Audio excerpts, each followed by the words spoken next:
Aqui no capítulo 7, do versículo 4, né, Jerusalém continuou se enganando, né? Você sabe que o mal, ele tem as suas estratégias para enganar, né? E para fazer a pessoa permanecer no erro, porque para ele é interessante que a pessoa permaneça no erro, porque assim ele tem o domínio sobre a vida daquela pessoa.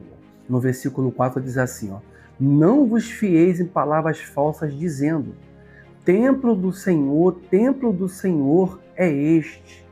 Mas, se deveras melhorardes os vossos caminhos e as vossas obras, e se deveras praticar o juízo entre um homem e seu próximo, se não oprimir o estrangeiro, o órfão, a viúva, e nem derramar sangue inocente neste lugar, e nem andar após outros deuses para vosso próprio mal, eu vos farei habitar neste lugar, na terra que dei a vossos pais. Então, aqui Jerusalém, né, estava se confiando pelo fato de ter ali um templo e ir até o templo, né, orar, né, fazer as suas meditações de forma religiosa, que é o que acontece com muitas pessoas, né?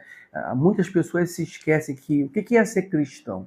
Ser cristão é obedecer aos princípios da palavra de Deus. De nada adianta a pessoa ela ir na igreja ou ter uma igreja, né?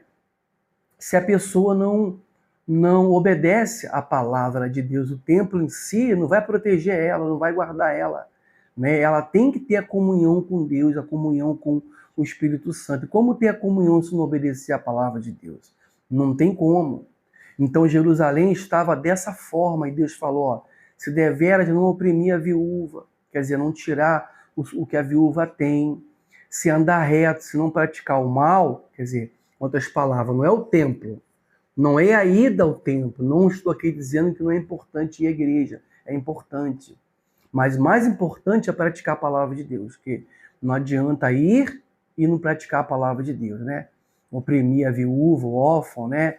Adorar a imagem, né? Seguir cegamente o que o homem fala, né? Muitas pessoas, né, defendem a sua religião. Ah, eu sou católico, eu sou evangélico, defende com unha e dente a religião, né? Mas sequer pratica a palavra de Deus, como está escrito lá em Gálatas capítulo 1, né, versículo 8 e 9, né?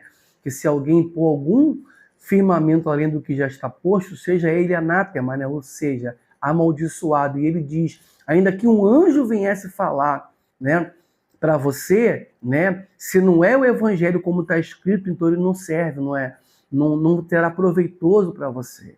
Então, a pessoa que ela realmente é cristã, ela obedece à palavra de Deus, tá? E ele diz assim, ó, no versículo 9, ó, porventura, furtareis o material, adulterareis, jurareis falsamente, queimando incenso a Baal, entre outros deuses que não conhece, e então vireis e vos porei diante da minha casa, que se chama pelo meu nome, e direis, fomos libertos para fazermos estas abominações?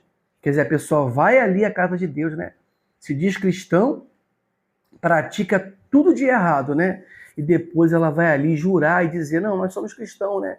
Diante da casa de Deus, né? Quer dizer, será que Deus libertou você para continuar vivendo na abominação, na escravidão, continuar vivendo, né, na idolatria a outros deuses, né? Na idolatria ao homem, o ser humano, né? Será que esse foi o propósito de Deus? É claro que não, né? E aí, Deus, para fazer um comparativo, ele fala assim no versículo 12, ó, mas ide agora ao meu lugar que está em Siló, onde a princípio fiz habitar o meu nome, e veja o que lhe fiz por causa da maldade do meu povo de Israel. Agora, pois, portanto, fazei todas essas obras, diz o Senhor, e vos falei, madrugando e falando, não ouviram, e chamei e não respondei. Farei também a esta casa que se chama pelo meu nome, na que confiais, e a este lugar que vos dei a vós e a vossos pais. Quer dizer, Deus manda eles se lembrarem do que foi feito em Siló, né? Siló ficou em ruínas, né? Que era ali a casa de Deus, né? Mas devido a ter mudado, né, o caminho, né, se distorcido, né, não se arrependeram, então virou em ruínas. E Deus aqui está falando com o povo de Jerusalém, né? Centenas de anos depois, ó, vê o que eu fiz lá, né? E eu não faria o mesmo aqui, em outras palavras, né? Deus está dizendo que não é o templo que vai proteger a pessoa, né? Não é o fato dela ir na igreja, mas é o fato dela viver uma vida correta, em obediência à palavra de Deus, né? Ela viver uma vida correta diante de Deus. Deus abençoe a sua vida, tá?